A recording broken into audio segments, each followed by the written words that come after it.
Hello, this is Neil from iPaintGirls.com.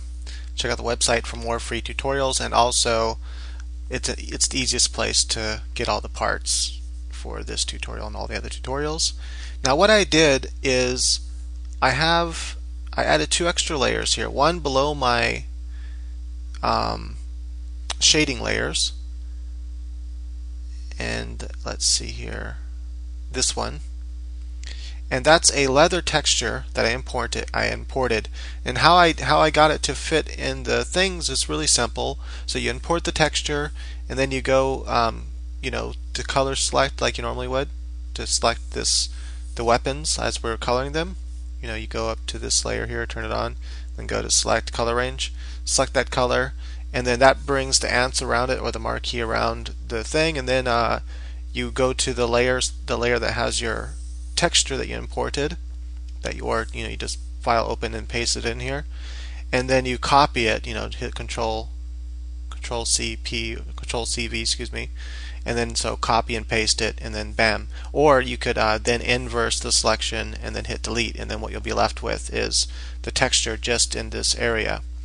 And I did the same thing for up here as well. So now if I zoom in, you'll see I have some texture there and some color variation.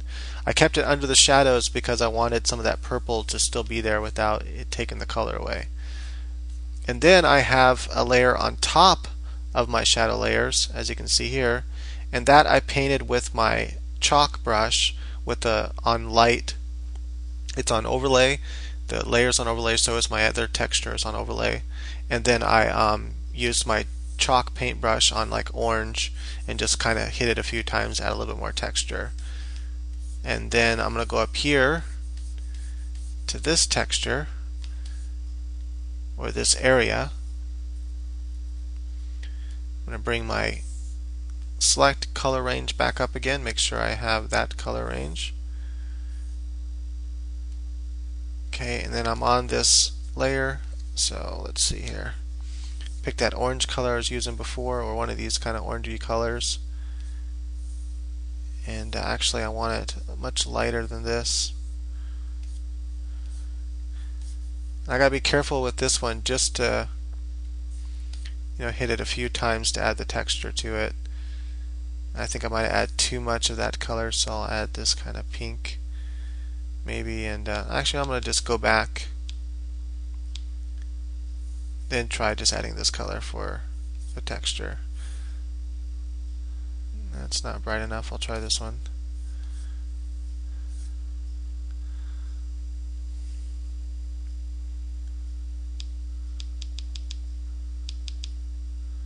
Okay, I'm going to go all the way back here.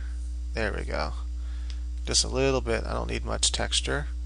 And then let's see, I'm going to go turn back on, make sure that I got my other layer here, which is set to overlay. That's adding the different texture, the leather texture and variation. And then I'm just going to go and do the same thing I did before, adding some color dodge and stuff, so there's no reason for me to record that part. So I'll finish this video up with talking about some tips for metal, and then we'll work on the background with the next video. So as you can see, I add some highlights and stuff, same thing I did over here. So with metal, it's really remember, metal is going to pick up a lot of the colors from the background. So a lot of this pink is going to be reflected in some purple, a little bit of background color, which might be greens or something, maybe blue from the sky. So some blue from the sky, hot yellow will definitely be on here. Then you have contrast. This is what metal usually has in it. I'll show you really quick here. I'll go to the highlights later to highlight layer to demonstrate it. You have a lot of high. Let me think here why it is that show up. Hold on a second. I know why. I forgot to take my selection mask off. So basically you have like this, and then you have white right next to it. Right? And obviously it won't be black and white, but that high contrast is really what makes metal look like metal, is having a lot of that within it, and then gradients. And so I'll probably use the gradient tool a few times and stuff. So okay. See, so for example, what I'm going to do is I'm going to use my magic tool on the lines layer, and I just want to select this part right here, and then I'm going to go to my shadow layer, pick my gradients tool, And let's say I want a little bit of this kind of pink color.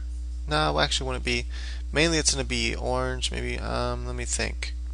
I'll use kind of a blue color, and I just want to have the gradient coming up like that, because that side's going to be mostly the side that's receiving the light. And then go to that layer. That's my dodge layer. That's way too much. Oh, I forgot to go back to the lines layer. Make sure it just selects in there, and then add a little bit like that, and then take my sharp brush, add a line like that, and then I'll go to my shadows layer, dark blue. It's too blue, so I'm going to go a little darker, more desaturated. Oh, wrong layer. Make sure I'm on this layer. I gotta make sure I got. Oh, man, damn it. So anyway, I'm not hitting that part good enough, so I'll try to go slower. There we go. Maybe I should go to 100%. So now I got that kind of hard contrast. Maybe throw another line, and you can mess around with it until you get something that works. Maybe you'd have like a weird line like that or something, and then have like, but it'd probably be like a yellow or orange next to it. And you can mess around with different lines like that to get metal. And then finally on top of that, I would add the color variation with probably. Yeah, I think I'll probably add color variation either on a different modifying layer. We'll do that later. So I'm going to go and do that for all the metal. Right, so I went ahead and I'll go to actual pixels so you can see the gun. Looks cool. Notice I had a lot of different color variation. And then color variation to pick up all the colors around it. That's what metal tends to do. Same thing with the metal pieces here. Leather pieces, they're a little bit brighter before they stick out. Got some texture going on. Everything's looking good. So now, just real quick, I'm going to show how I'm going to add color variation, everything. The same way I did the hair. I'm going to go to this, and then I'm going to pick this. And I'm going to grab this shirt color, for example, and then go to Control H to hide the ants. And actually, I'm going to go first on this layer. No, I'll go on this layer to change the variation of colors. Let's say I wanted to add a little bit of variation, like a little bit of blue or something, kind of a deep blue, and a lot of desaturated blue, but not too much, something like that. And soft brush, and I can just kind of add that a little bit of color variation here and there, and it really does make a difference. And then you can also do the same thing for her skin. So on top of the highlight layer, I'll make a new layer, and then I can test out, and I can set it to soft light, and I can test out different colors like weird purples and stuff. And notice I can't go outside the skin. But you got to be careful with this. You got to turn the opacity way down, and then maybe add a little bit here and there, near the elbow, near the knee, near the fingertips, a little bit on the nose. Turn this way down, just a little bit like that to kind of add some pink there. Maybe add some pink there and there. You can kind of add a lot of pink right in there. Maybe some more pink.